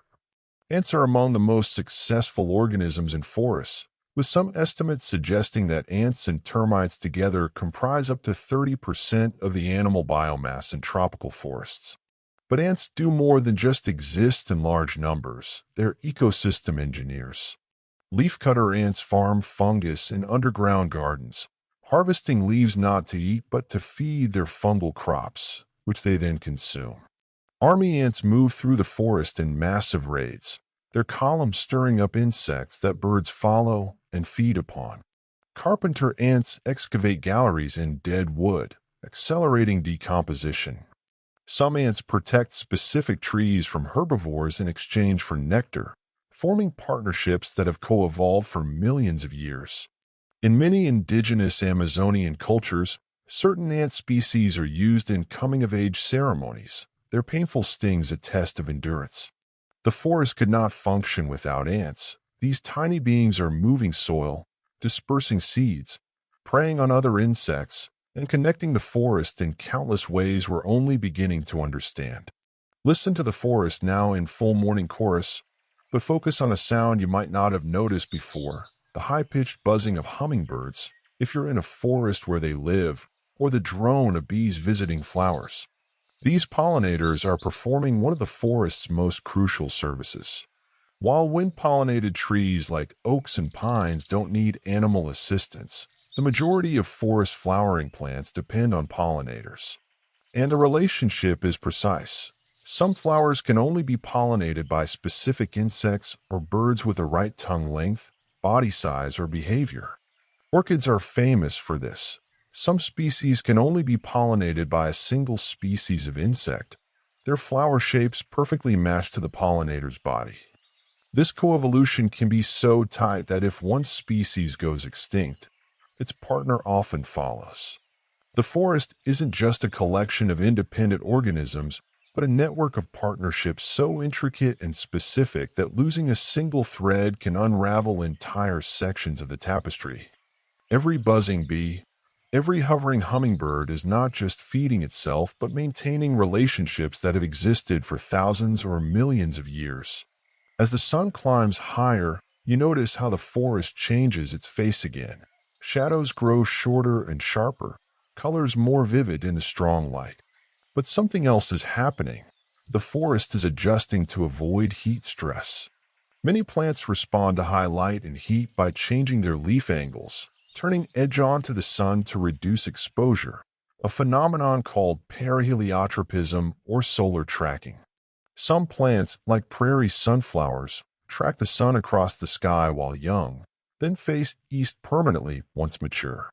Others, like some desert plants, turn away from the sun at midday to avoid overheating.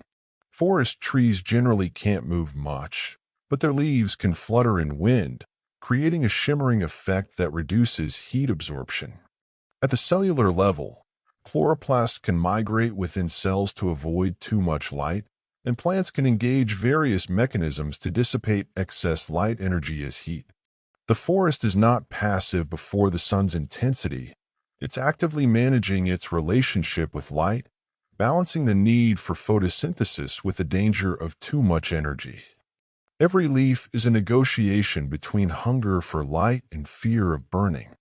Before we continue deeper into the day, consider one more aspect of the morning forest: the way temperature layers form in the still air. Cold air, being denser, settles in valleys and hollows. These are called frost pockets because they're the first places to freeze in autumn and the last to warm in spring. Higher up slopes and in clearings, air warms faster. This creates a three-dimensional temperature map of the forest, with some areas several degrees cooler or warmer than others just yards away. Plants and animals are acutely aware of these differences. Frost-sensitive plants avoid the coldest pockets. Cold-blooded reptiles seek the warmest spots to bask. Birds nest where temperatures are most stable. Indigenous peoples learn to read these patterns, knowing where to find certain plants, where to hunt certain animals, where to place villages or gardens based on these invisible temperature boundaries. The Enchanted Forest is not uniform but fractured into countless microhabitats, each with its own climate, each supporting its own community. You could spend a lifetime exploring a single acre and never exhaust its diversity, never catalog all its microclimates and the specialized creatures adapted to each one. As we enter the final stretch of our journey, notice how the forest's sound have changed from dawn's chorus to the more scattered, purposeful calls of mid-morning. Birds are now focused on feeding and territorial defense rather than the exuberant singing of early dawn. This is also when you might hear something distinctive, the sound of woodpeckers drumming not on wood, but on metal signs, gutters, or other resonant surfaces. They've learned that louder drumming carries their territorial message farther. But natural sounds dominate. The buzz of cicadas in summer forests, insects that spend years underground as nymphs, then emerge for a brief adult life of song and reproduction. Some cicada species have prime-numbered life cycles, 13 or 17 years, which scientists believe evolved to avoid synchronizing with predator cycles. The forest soundscape is not random but carefully orchestrated by evolution, each species finding its acoustic niche, its own frequency and rhythm, ensuring its voice can be heard in the symphony without being drowned out by others. To truly listen to the forest is to hear millions of years of adaptation creating harmony from what could be chaos. As you continue walking, you might notice plants that seem to be growing on other plants. These are epiphytes, organisms that use trees for support but aren't parasites. In temperate forests, these are mostly mosses and some ferns, but in tropical forests, epiphytes can comprise up to half of all plant species. Orchids, bromeliads, ferns, cacti, even small trees grow in the branches of larger trees, never touching the ground. They gather moisture from rain and fog, nutrients from dust and decomposing matter that accumulates in bark crevices. Some create hanging gardens so lush that they add significant weight to their host trees. The canopy of a tropical forest isn't just treetops, but an entire aerial ecosystem, a sky forest growing on the forest. Some animals spend their entire lives in these aerial gardens, never descending to the ground. Frogs breed in water-filled bromeliads high in the canopy. Entire food webs exist in what is essentially mid-air. The enchanted forest doesn't just grow from the ground up. It grows from the sky down, from every surface and in every direction, filling every possible niche with life. Look carefully at the leaves around you, and you might notice something peculiar. Tiny holes, perfectly circular, as if cut with a hole punch. These are the work of leafcutter bees, solitary bees that cut precise circles from leaves to build their nests. But look closer at other leaves, and you'll see a catalog of insect damage. The squiggly lines of leaf miners tunneling between leaf surfaces, the skeletal remains where caterpillars ate everything but the veins, the galls where insects or mites caused the plant to grow protective capsules around them. Every damaged leaf tells a story of interaction between plant and herbivore. Plants defend themselves chemically, producing toxins, bitter compounds, or substances that attract the predators of their attackers. This chemical warfare has driven incredible diversity. Many medicinal compounds we use, aspirin from willow bark, digitalis from foxglove, quinine from cinchona, are plant defense chemicals. The forest is not peaceful, but engaged in constant, subtle warfare. Every leaf a battleground, every plant armed with chemical weapons. Yet this conflict creates beauty and utility, drives evolution, maintains balance. As the day progresses toward noon, you become aware of the forest's scent intensifying, that rich, complex aroma of earth, leaves, wood, and growth. This scent is composed of hundreds of volatile organic compounds released by plants, particularly terpenes from conifers and aromatic compounds from deciduous trees. But there's more to this than pleasant aroma. These compounds are part of the forest communication system. When a tree is attacked by insects, it releases specific volatile compounds that travel on the wind to neighboring trees, which then activate their own defense systems before they're attacked. These chemical signals can travel dozens or hundreds of feet, creating a warning network through the air. Some compounds also attract predatory insects that feed on the herbivores attacking the plant. The forest scent is not just passive emanation but active communication, warnings, calls for help, chemical diplomacy. What we experience as the pleasant smell of the woods is actually us eavesdropping on urgent messages being passed tree to tree, a language of survival spoken in molecules that our noses can detect but our conscious minds can't translate. As we near the end of our journey, consider the concept of forest age and what it means. A forest isn't just old or young, it exists in a complex state of multiple ages simultaneously. Individual trees may be decades, centuries, or millennia old, but the forest as a community might be much younger or older than its oldest trees. Some forests have persisted in place for thousands of years, even though individual trees have lived and died many times over. The forest floor, the soil community, the mycorrhizal networks, these can persist and maintain continuity even as the visible forest changes. Conversely, a forest of very old trees might be a relatively young forest community if those trees were planted together. What makes a forest old growth isn't just tree age but structural complexity, multiple age classes of trees, standing deadwood, fallen logs in various stages of decay, a developed understory, and complex fungal and soil communities. The enchanted forest is not an object but a process, not a thing but a continuous becoming, neither young nor old but timeless in its constant transformation. As noon approaches, with the sun high overhead, the forest takes on yet another character. This is when shade is deepest in the understory, when contrast between sun and shadow is most extreme. It's also when many animals rest, escaping the heat and the exposure that comes with midday light. But some creatures thrive now.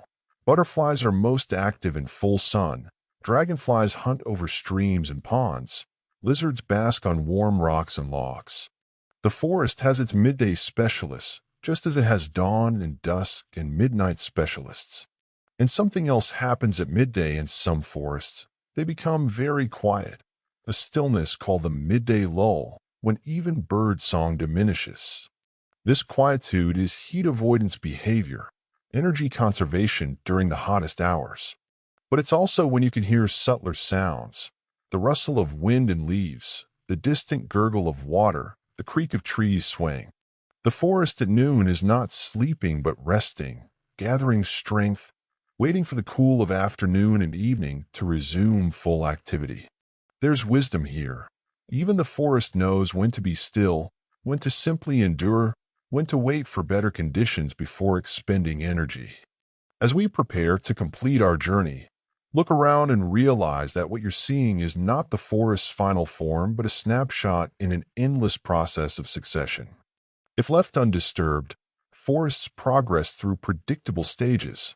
Pioneer species colonize disturbed ground, grow quickly, and create conditions that allow more shade-tolerant species to establish.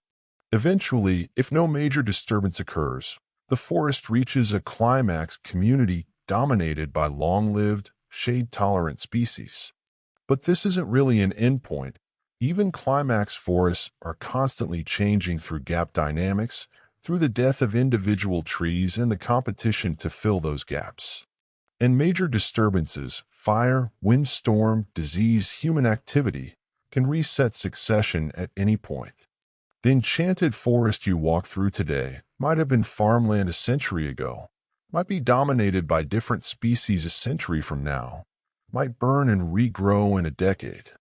Nothing is permanent except change itself. The forest teaches acceptance of impermanence, demonstrates that death is not failure, but opportunity, shows that resilience comes not from resisting change, but from the ability to begin again, to adapt, to transform. As our journey together comes to its close, stand here one final time and understand this. The enchanted forest exists in multiple dimensions simultaneously. It exists in space, the three-dimensional structure we've explored. It exists in time, the slow time of tree growth, the fast time of insect lives, the deep time of evolutionary change.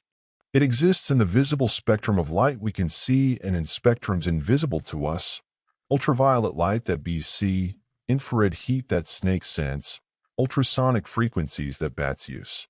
It exists in the chemical dimension of scents and signals, in the electrical dimension of currents through tree trunks, in the acoustic dimension of songs and calls and rustlings. And it exists in the dimension of relationship, every organism connected to every other through networks of dependency, competition, cooperation, and exchange. To walk in the forest is to move through all these dimensions at once, whether you're aware of it or not. The enchantment is that these dimensions interpenetrate, that they create something greater than the sum of their parts, that consciousness like yours can arise from this complexity and reflect upon it. You are the forest's way of knowing itself. And in knowing the forest, you know yourself more deeply.